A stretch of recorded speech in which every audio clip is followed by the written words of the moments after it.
Frankly, if Bond hadn't taken such a radical turn in on Her Majesty's Secret Service, the franchise might have just flown off the rails and been fucking dead at this point. Forever destined to be the black sheep of the franchise, On Her Majesty's Secret Service is Bond's most straightforward adventure since From Russia with Love, and probably his best since then also.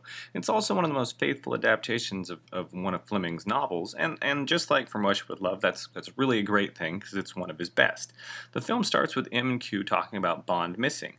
They make a big deal out of not showing the new Bond, and the opening is a bit of a toss-up. It has Bond saving a suicidal hot chick as she throws herself into the ocean, only to have him randomly attacked by some thugs. It's effective for the plot, but it's also a fourth-wall breaking joke, as Lazenby states, "This never happened to the other fella," referring to Connery, and it's kind of odd. The scene is brutal in its action and pacing, showing all the hallmarks of the editing style of Peter Hunt, who is now here first-time director with John Glenn, future Bond director editing. I think he ended up making the most, John Glenn. But so Peter Hunt makes sure that you fucking know this is his Bond movie right off the bat. Everything has a very different feel to it. The action is very visceral and brutal. This is pretty much Bond's most adult adventure. Into the theme we go, and it's an instrumental theme, and it's really pretty fucking good though. Bond tracks down the chick, whose name is Teresa, or Tracy, and we get a standard Bond Baccarat game with Bond eventually playing against Teresa for one round where she loses and can't pay up. Bond covers her and meets up in her room, only to have him end up in another brutal fistfight. It's fucking awesome, though. It's a good one.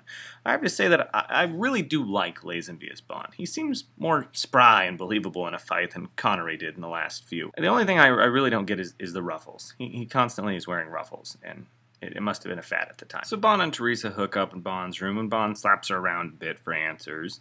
He actually rejects her for sex at first, which is very un-Connery and very hard to believe because Diana Riggs is fucking rocking that robe. Tracy offers herself up for sex with Bond to pay for the gambling debt, and Bond accepts, I guess. Already, Diana Riggs has made herself the most oddly compelling and sexy Bond chick yet, at least as far as good guy ones go. Bond is abducted the next morning by 4 guys, including the one he beat up the night before, and Lazenby is so cheerful about his abduction that it's really good fun. Bond is eventually taken to Draco, the leader of the biggest crime syndicate in Europe, and Tracy's father. Tracy's a wreck, he says, constantly getting into trouble, and he's been informed of everything Bond has done for Tracy, and Draco would like Bond to help Tracy by dominating her, and that's kind of awesomely hilarious. Draco says Tracy needs a man, and he offers Bond £1 million in gold to marry Tracy, but Bond turns him down, eventually bargaining with Draco for information on the location of Ernst Stavro Blofeld. There's a great scene with Moneypenny after this, where Lazenby plays it just a tad different than Connery, and they joke about the difference. Bond sees M, and he takes Bond off of Operation Bedlam, the mission to find Blofeld. Bond storms out in a huff and submits his resignation, only to have it switched with a vacation request by Moneypenny. And it's all great stuff here. Lots of good stuff with M and Moneypenny. They kind of add in M, Moneypenny, and Q a little more than usual to kind of counteract the fact that Connery's not there, and that's really makes the movie stand out. So anyway, Bond's adventure this time around is falling in love with Tracy, basically. And they actually have a love montage, and it's nothing like any other Bond film. Bond uses Draco's info on a lawyer named Gumbold to begin tracking down Blofeld, and Bond gets pretty much his only gadget, a safe-cracking copy machine computer thing. Bond meets up with him again, another good scene because it's fucking him, and the more you throw him in the movie, the better. And he informs him that Gumbold was representing a Mr. de Blowchamp, who is corresponding with Sir Hilary Bray at the London College of Arms office, and de Blowchamp is French for Blofeld, and this guy's looking into his heritage to see if he's not a count. So off to Switzerland we go with Bond undercover as Sir Hilary Bray, who will search the family history of the de Blowchamps to see if this mystery man, who is really Blofeld, is in fact a count. Bond dons a rather silly and obviously dubbed accent and sets on his way. Now, thus far, On Her Majesty's Secret Service is far more relaxed in its pacing than previous Bond films, slowly rolling out the story with very little spectacle. It's a bit jarring when watching these movies in rapid succession, but the pacing fits the film on its own quite nicely.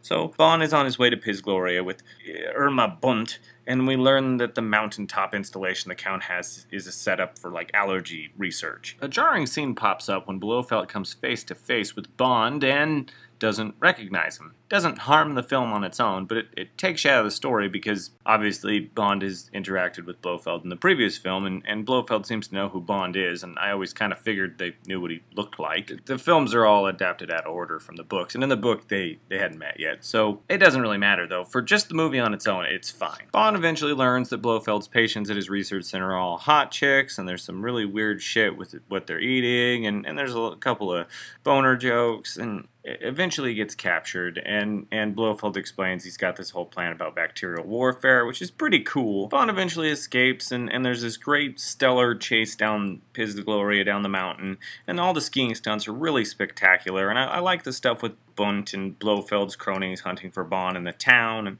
and all this is very well edited and very tense, and all the action is like the fight on the Orient Express and From Russia with Love, but that's like all of the action. Bond escapes to the local town and rather randomly runs into Tracy, which is one of the film's odder moments at first, but she does explain that her father told her Bond was there.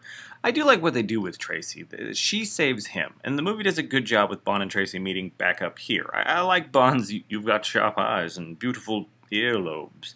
In the film's grand car chase, Tracy drives, something the Connery films would never have allowed. And they barrel onto this racetrack, and it's a really kick-ass car chase. It's probably the best car chase yet. And Bond and Tracy have spent the night in a barn, and Bond says he needs to find a new job because he loves Tracy, and he proposes. Holy shit. After that, there's this cool skiing chase that ends with Blofeld causing an impressive avalanche, and Bond is thought dead, and Blofeld takes Tracy. Bond is fine, of course, and he reports back to M, as he should. M says the decision has been made to buy off Blofeld, recognize his title and all this bullshit, and Bond calls Draco, who is of course a crime lord, and he's gonna do what British intelligence can't. I like that Tracy plays Blofeld also. She totally like messes with him, and she holds her own in a fight. There's a great scene with Bond and Draco's forces pretending to be the Red Cross and helicopters, and this great attack on Piz Gloria at the end, and the Bond theme finally shows up, and it pops up at just the right moment. So Piz Gloria explodes, Blofeld and Bond end up at the famed bobsled scene, which is an ambitious and well-staged moment, but the rear projection is dated and silly at times. It's still pretty cool though. So Bond gets married in the end, and we get some great stuff at the wedding. Stuff with Q and M meeting Draco, who have foiled each other in the past, and it's a wonderful moment. And there's this really great scene with Moneypenny, and Bond drives off, and Tracy is killed by Irma Bunt and Blofeld rather abruptly. It's very sad, and Lazenby I thought he does a good job with it. A lot of people complain that he's not that great of an actor, but he handles it fine. And the movie ends on this sort of downer note, the only one to do so. In retrospect, I think On Her Majesty's Secret Service is exactly what the franchise needed, which was a swift kick in the ass to put some spark back in all this. I'm fucking glad Connery left, and someone else gave it a try. Though the 60s-ness of everything is dated, and Ken Adams is missing, so the sets aren't as spectacular, On Her Majesty's Secret Service is a leaner, better Bond film for having jettisoned most of the excess. It's different, and that's something people didn't necessarily want from a Bond film, at least at this point. When the franchise gets replayed on TV and DVD, On Her Majesty's Secret Service does stand out.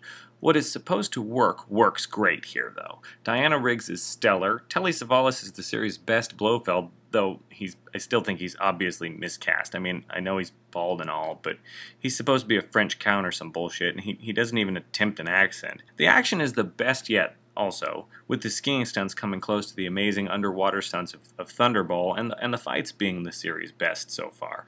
Also, damn it, Lazenby was a good Bond, and I wish he'd had a chance to make just one more in this style.